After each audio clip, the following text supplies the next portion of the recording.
Bonjour à tous, c'est Sketchman. Marre d'une relation en distance sur les réseaux sociaux avec votre moitié, sans pouvoir la voir en face à face, la toucher, la sentir. Pardonnez-moi, je m'emporte. Bref, aujourd'hui, je vais vous parler de l'arnaque au sentiment. Partons de la base. C'est quoi l'arnaque au sentiment? Comment s'en protéger? Alors, l'arnaque au sentiment, également appelée escroquerie au sentiment ou arnaque à la romance, est une escroquerie dont l'escroc feint des sentiments amoureux ou amicaux pour manipuler et exploiter émotionnellement une victime dans le but de lui soutirer de l'argent ou d'autres avantages. Ce type d'arnaque commence souvent sur des sites de rencontres ou les réseaux sociaux. L'escroc crée un faux profil en utilisant des photos provenant du web d'hommes ou de femmes aux aspects attrayants pour plus d'un ou plus d'une. Cet escroc lance des demandes d'amis et engage la conversation avec ceux ou celles qui acceptent sa demande. Vous l'aurez compris, le poisson a mordu à l'appât du pêcheur. L'escroc va tenter d'instaurer un sentiment de confiance auprès de sa potentielle victime. Dès la confiance acquise, l'escroc va commencer à demander de l'argent sous divers prétextes urgents. Ma mère est gravement malade, je n'ai pas d'argent pour payer les frais d'hospitalisation. J'aimerais te voir, mais je n'ai pas d'argent pour me déplacer. Et j'en passe. La victime, accro émotionnellement au personnage créé par l'escroc, donnera de l'argent à l'escroc.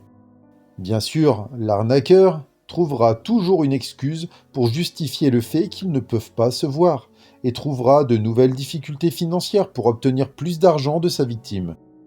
En gros, l'escroc utilise des techniques de manipulation émotionnelle pour maintenir une emprise sur sa victime. Il invente des histoires dramatiques pour susciter la compassion et la générosité. Il lui arrive aussi d'inciter sa victime à investir dans des placements financiers frauduleux. Tous les moyens sont bons pour se remplir les poches. Comment se protéger d'une telle arnaque? Je vais vous donner quelques conseils. Protégez vos données personnelles. Pour vous expliquer, je vais vous imager. Internet est un bal masqué. Et forcément, à un bal masqué, on se masque. Les personnes présentes lors du bal masqué vous connaîtront sous votre masque et ne sauront pas qui vous êtes réellement. Il en est de même avec les autres invités. Sur Internet, les gens vous connaissent sous un pseudo, votre masque en gros. Le but est de ne dévoiler aucune information personnelle vous concernant. Toutes les photos, les vidéos, les commentaires que vous postez sont des informations vous concernant. Ces renseignements seront utiles pour l'escroc pour vous manipuler. Exemple tout simple. La mention célibataire sur un profil de réseau social, ou des photos de vous avec votre chien ou votre cheval. Vous voyez de quoi je parle, n'est-ce pas? Donc restez vigilant. Vérifiez les informations. Ne vous affectionnez pas pour un pseudo. N'hésitez pas à poser des questions et à vérifier la cohérence des réponses données. Également, utilisez des outils de recherche inversés pour vérifier les photos. Si ces photos ressortent sur d'autres pseudos, c'est que c'est un escroc. Ne jamais donner d'argent. Ne donnez jamais d'argent à une personne que vous n'avez jamais rencontrée physiquement. Une rencontre en ligne ou par téléphone n'est pas une vraie rencontre. Sans rire, pourriez-vous me faire un don pour ma chaîne? Ça me serait très utile. Il faut dire qu'en ce moment, c'est très compliqué pour moi. J'ai perdu mon chien, ma femme m'a quitté, mon appartement a pris feu, je ne rentre plus dans mes vêtements.